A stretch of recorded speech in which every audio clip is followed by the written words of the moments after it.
नमस्कार मित्रांनो, successful future begins या आपल्या यूट्यूब चॅनलवर आपल्या सर्वांचं सहर्ष स्वागत आहे. आजच्या व्हिडिओमध्ये आपण 11 एप्रिल म्हणजेच स्त्री शिक्षणाचे जनक क्रांती सूर्य महात्मा ज्योतिराव फुले यांच्या जयंतीनिमित्त सुंदर असे मराठी भाषण बघणार आहोत. तर चला व्हिडिओला उशीर न लावता सुरुवात करूया. सन्माननीय व्यासपीठ, आदरणीय गुरुजन वर्ग व येथे उपस्थित सर्वांना माझा नमस्कार. आज 11 एप्रिल म्हणजेच क्रांती सूर्य महात्मा ज्योतिराव फुले यांची जयंती साजरी करण्यासाठी आपण सर्वजण येथे एकत्र जमलो आहोत. अज्ञानाचा अंधार दूर करून ज्यांनी समाजाला प्रकाशाचा मार्ग दाखवला असे क्रांती सूर्य महात्मा ज्योतिराव फुले. समाजामध्ये सामाजिक सेवा करून ज्यांनी क्रांती घडवून आणली असे महात्मा ज्योतिराव फुले हे थोर समाज सुधारक होते. छत्रपती शिवाजी महाराजांच्या समाधीचे स्थळ शोधून ज्यांनी शिवरायांवर सर्वप्रथम पोवाडा लेखन केले असे महात्मा ज्योतिराव फुले. ज्यांचा महात्मा गांधींनी खरा महात्मा असा उल्लेख केला असे महात्मा ज्योतिराव फुले. ज्यांना डॉक्टर बाबासाहेब आंबेडकरांनी आपल्या गुरुस्थानी मानले व स्वतंत्रवीर सावरकरांनी ज्यांना सामाजिक क्रांतिकारक म्हणून संबोधले ते महात्मा फुले. मित्रांनो, महात्मा ज्योतिराव फुले यांचा जन्म 11 एप्रिल 1827 रोजी गोविंदराव व आई चिमणाबाई यांच्या पोटी झाला. त्यांचा जन्म एका सर्वसाधारण अशा शेतकरी कुटुंबियातच झाला. त्यांचे वडील फुलांचा व्यापार करायचे. परिस्थिती ही अतिशय गरिबीची व हलाखीची होती. म्हणून महात्मा फुलेंनी देखील वडिलांना आपल्या व्यवसायामध्ये हातभार लावला. त्यांचा व्यापार अधिकाधिक समृद्ध होत गेला. म्हणून समाज त्यांना फुले याच नावाने ओळखत होता व आज त्यांचे हेच नाव जगप्रसिद्ध व अजरामर बनले आहे. मित्रांनो, महात्मा ज्योतिराव फुले यांचे कार्य हे खरोखरच महान आहे. 200 वर्षांपूर्वीचा काळ जर आपण आठवला तर या काळी समाजाची अतिशय दुर्मिळ अवस्था होती. स्त्रीला एकटे घराबाहेर जाण्याची परवानगी नव्हती. त्यांची परिस्थिती अतिशय हलाखीची होती. त्या आपले संपूर्ण आयुष्य गुलामगिरीतच जगत होत्या. म्हणूनच स्त्रियांवरचे हे पारतंत्र्याचे सावट धुवून काढण्यासाठी व त्यांना स्वतंत्र पूर्ण जीवन जगता यावे म्हणून महात्मा ज्योतिराव फुले यांनी स्त्रियांसाठी शिक्षणाचे दरवाजे खुले करण्याचा निश्चयपूर्तीचा ध्यास मनाशी धरला. यासाठी त्यांना एकच मार्ग अवलंबावा लागेल असे त्यांना वाटत होते. स्त्रीला जर योग्य प्रवाहात आणायचे असेल तर शिक्षणाशिवाय दुसरा कुठलाच मार्ग नाही. त्या काळची स्त्री ही गुलामगिरीलाच आपला दागिना मानायची. शिक्षण हे समाज परिवर्तनाचे प्रभावी माध्यम आहे हे महात्मा फुले जाणत होते. म्हणूनच त्यांनी स्त्री शिक्षण सुरू करण्याचा निर्धार घेतला. स्त्री जर शिकली नाही तर समाज प्रगतीपथावर जाणार नाही. समाजाची प्रगती ही अधुरी राहील व समाज अधोगतीने चालेल. म्हणूनच त्यांनी 1 जानेवारी 1848 रोजी स्त्रियांसाठी पुणे येथील भेडेवाड्यात मुलींसाठीची पहिली शाळा सुरू केली.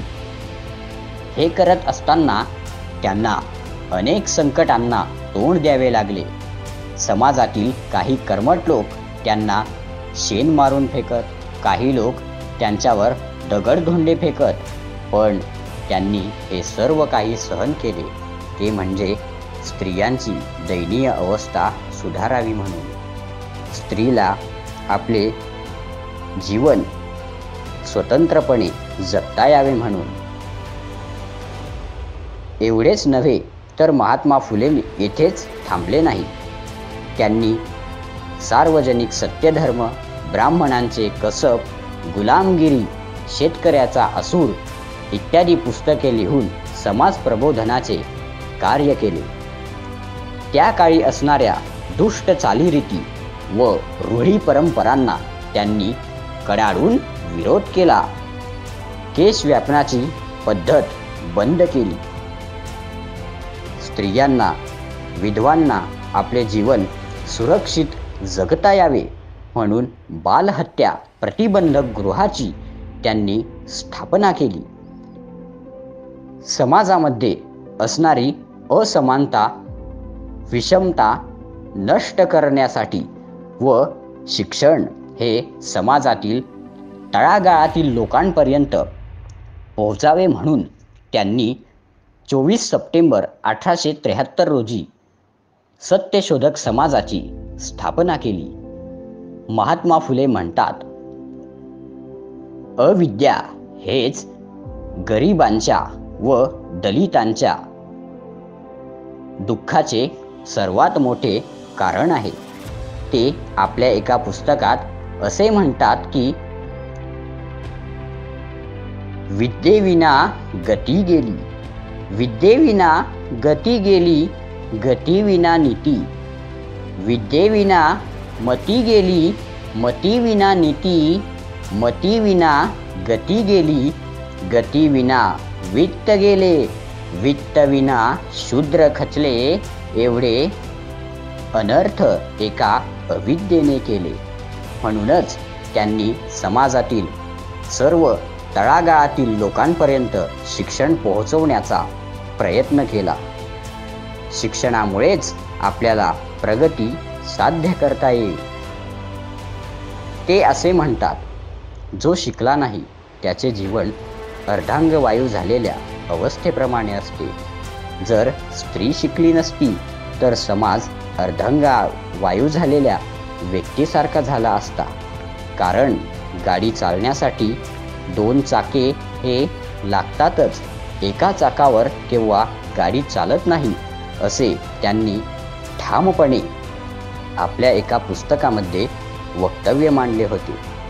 शेतकऱ्याचा असूर या आपल्या एका पुस्तकात त्यांनी शेतकऱ्यांवर होणारे अन्याय हे अविद्येनेच होतात असे मानले आहे. कारण अविद्या असल्यानेच माणूस अज्ञानात राहतो, तो भ्रमात राहतो, त्याला स्वतःचे अस्तित्व कळत नाही व तो जीवन जगण्यामध्ये असमर्थ ठरतो.